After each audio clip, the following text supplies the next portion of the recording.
Perkenalkan, nama saya Emi Sulistiorini dari kelas Manajemen Information System A, NIM 1822140025. Saya akan melanjutkan materi sebelumnya yang telah dibacakan oleh Danendra Caesaro di part sebelumnya. Materi yang saya akan sampaikan ini adalah antara lain intranets and extranets. Intranet dan extranet disebut sebagai alat alternatif untuk meningkatkan integrasi dan mempercepat arus informasi di dalam perusahaan dan pemasok iklan lain. Intranet menggunakan teknologi dan teknik yang sama dengan yang lebih besar internet, dan hanya merupakan area akses pribadi di situs web perusahaan yang lebih besar. Sedangkan extranet adalah situs web perusahaan yang dapat diakses oleh vendor dan pemasok resmi dan seringkali digunakan untuk mengkoordinasikan pergerakan pasokan ke peralatan produksi perusahaan. Lalu yang selanjutnya ada e-business, e-commerce, and e-government. Yang pertama ada e-business. E-business ini mencakup aktivitas untuk manajemen internal perusahaan dan untuk koordinasi dengan pemasok dan mitra bisnis lainnya. E-business ini juga termasuk perdagangan elektronik. Lalu yang selanjutnya ada e-commerce. E-commerce ini bagian dari e-business yang berhubungan dengan pembelian dan penjualan barang dan jasa melalui internet. E-commerce sangat mendukung transaksi pasar seperti periklanan, pemasaran, dukungan pelanggan, keamanan, pengiriman, dan pembayaran. Lalu yang terakhir ada e-government. E-government ini mengacu pada penerapan teknologi internet dan jaringan untuk secara memungkinkan hubungan pemerintah dan lembaga sektor publik dengan warga negara, bisnis, dan badan pemerintahan lainnya. Lalu selanjutnya ada Systems for Collaboration and Social Business. What is collaboration? Kolaborasi bekerja dengan orang lain untuk mencapai tujuan bersama dan eksplisit. Kolaborasi berfokus pada pencapaian tugas atau misi dan biasanya terjadi dalam bisnis atau organisasi lain dan antar bisnis.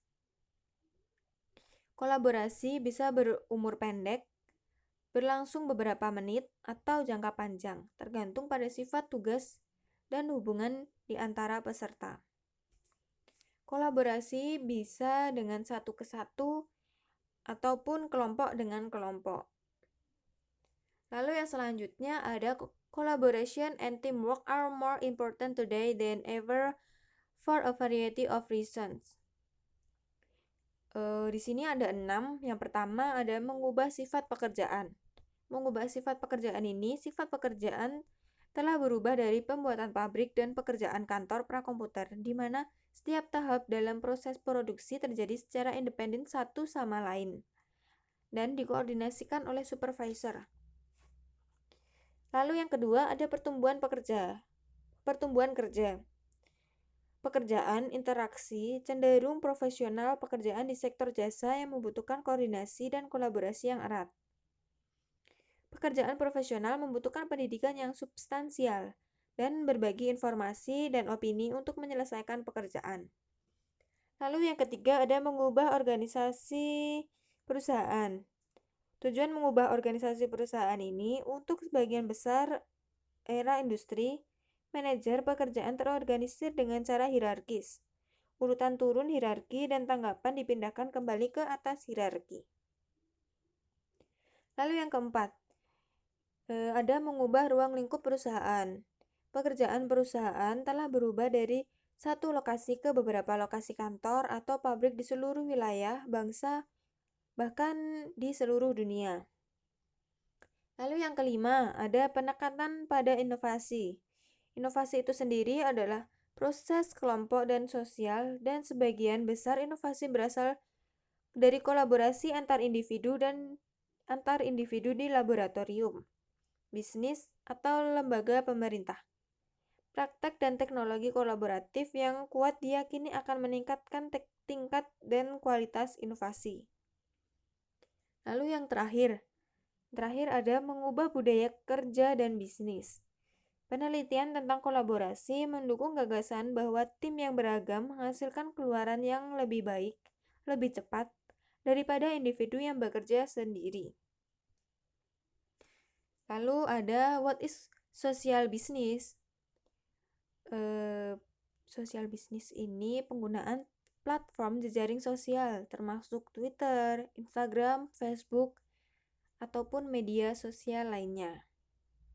Dan alat sosial perusahaan internal untuk melibatkan karyawan, pelanggan, dan pemasok. Tujuan bisnis sosial adalah untuk memperdalam interaksi dengan kelompok di dalam dan di luar perusahaan, untuk mempercepat dan berbagi informasi, inovasi, dan pengambilan keputusan. Kata kunci dalam bisnis sosial adalah percakapan. Sekian materi yang saya sampaikan. Materi selanjutnya akan disampaikan oleh Thomas di part setelah ini. Terima kasih.